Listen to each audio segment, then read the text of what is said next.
Ndugu mtazamaji wa Citizen, wafanyakazi 5 wa Umoja wa Mataifa wameuawa na wengine kujeruhiwa vibaya baada ya msafara wa misaada ya kibinadamu kuvamiwa na watu wenye silaha kali katika eneo la Darfur kaskazini mwa Sudan. Tukio hilo linaangaliwa kama hatua nyingine ya kusikitisha katika mzozo unaoendelea kuangamiza taifa hilo la Afrika Mashariki, kwa mujibu wa taarifa iliyotolewa siku ya tarehe 3 Juni na shirika la mipango ya chakula duniani WFP pamoja na shirika la Umoja wa Mataifa UNICEF. Msafara huo ulikuwa na maroli 15 yaliyojaa misaada ya dharura ikiwemo chakula na virutubisho kwa watoto, yakiwa njiani kuelekea mji wa Al-Fashar ambako maelfu ya watu wamenaswa kwenye njaa kali na mapigano yanayoendelea. Mashambulizi hayo yametokea wakati msafara huo ukisubiri ruksa ya kuingia mjini humo, umbali wa takriban kilomita 80 kutoka Al-Fashar. Katika tukio hilo, baadhi ya maroli yaliteketezwa na moto na misaada muhimu ikaharibiwa. Waliouawa ni raia wa Sudan waliokuwa wakifanya kazi kama wakandarasi wa mashirika hayo ya Umoja wa Mataifa. Taarifa ya mashirika hayo ilithibitisha kwa uchungu.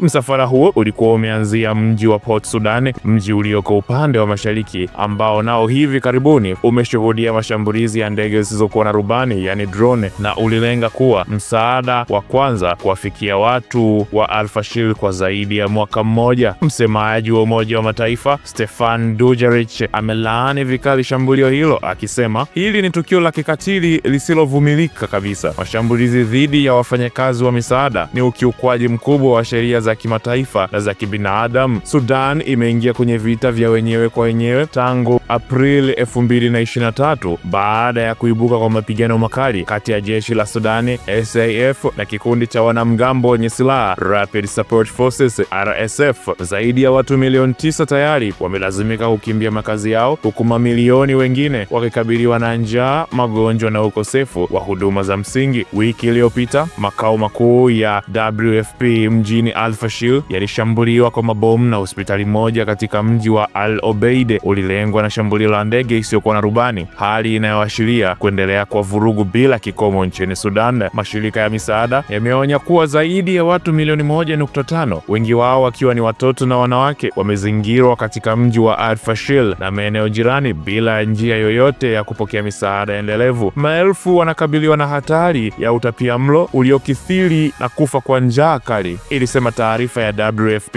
na UNICEF. Licha ya hatari, mashirika hayo yamesisitiza kuwa yataendelea kuwa na timu zake ardhini. Hata hivyo, yamewataka vikali wapiganaji wote kuheshimu sheria za kimataifa, kuhakikisha usalama wa wafanyakazi wa misaada na kuacha mara moja kushambulia magari, vituo na wafanyakazi wa misaada hiyo. Ikiwa hali haitabadilika, wachambuzi wanaonya kuwa Sudan inaweza kushuhudia janga la kibinadamu la kiwango cha mauaji ya halaiki, na jamii ya kimataifa huenda ikashindwa kuzuia maafa hayo. Umoja wa Afrika AU umetangaza masikitiko makubwa na kulaani vikali mashambulizi ya kikatili yaliyosababisha vifo vya wafanyakazi 5 wa Umoja wa Mataifa waliokuwa wakisafirisha msaada wa chakula na virutubisho kwa watu wanaokabiliwa na njaa katika mji wa Al-Fashir, jimbo la Darfur kaskazini mwa Sudan. Katika taarifa rasmi iliyotolewa siku ya tarehe 4 Juni kutoka makao makuu ya AU mjini Addis Ababa nchini Ethiopia, mwenyekiti wa tume ya Umoja wa Mataifa Musa Faki Mahamat amesema, tunalaani kwa nguvu zote shambulizi hili lisilo na utu dhidi ya wafanyakazi wa misaada waliokuwa wakihatarisha maisha yao kusaidia watu waliokuwa katika hali ya mateso makali. Hili ni tukio linalokwenda kinyume na maadili ya kibinadamu na linakiuka sheria za kimataifa za ulinzi wa wafanyakazi wa misaada. Musa Faki ametaka uchunguzi wa haraka na wa kina kufanywa ili kuwabaini na kuwafikisha wahusika wa shambulizi hilo mbele za sheria. Watu waliohusika na shambulizi hili lazima wawajibishwe. Hatutakubali hali ambapo wahudumu wa kibinadamu wanaendelea kulengwa katika maeneo ya migogoro. Hii ni changamoto kubwa kwa dhamira ya pamoja ya Afrika ya kulinda utu na maisha ya raia wake, alimaliza Faki. Umoja wa Afrika pia umetumia fursa hiyo kuzitaka pande zinazopigana nchini Sudan, jeshi la Sudan SAF na kikundi cha wanamgambo cha RSF kusitisha mapigano mara moja na kurejea kwenye meza ya mazungumzo. Vita hivi vinazidi kuipeleka Sudan katika hali ya kuporomoka kabisa. Tunatoa wito kwa usitishaji wa mapigano wa haraka na kuanza kwa mazungumzo ya kisiasa yanayojumuisha pande zote mbili, wakijumuisha pia raia wa Sudan, ilisema taarifa hiyo. Umoja wa Afrika pia umesema uko tayari kushirikiana na mashirika ya kimataifa, Jumuiya ya Kiarabu yani Arab League, pamoja na IGAD, Jumuiya ya Maendeleo ya Nchi za Afrika Mashariki Mashariki ili kufanikisha juhudi za kupatikana kwa amani ya kudumu nchini Sudan. Wakati huo huo, Umoja wa Afrika AU umetoa wito kwa jamii ya kimataifa kuongeza msaada wa dharura kwa Sudani, ikizingatia hali ya njaa, magonjwa na ukosefu wa huduma za msingi kwa mamilioni ya watu walioathiriwa na vita hivi nchini Sudani. Sudani inahitaji mshikamano wa kweli wa bara na wa kimataifa. Hatupaswi kukaa kimya huku taifa hili likizama katika janga la kibinadamu. Taarifa hiyo ilihitimisha. Ndugu mtazamaji wa Citizen, tunaendelea kukuletea taarifa mbalimbali. Tunakukumbusha uendelee kusubscribe na kutoa maoni katika ukurasa wetu wa YouTube, huku ukitoa maoni jinsi tunavyoweza kuongeza ubora na ufanisi katika chaneli yetu.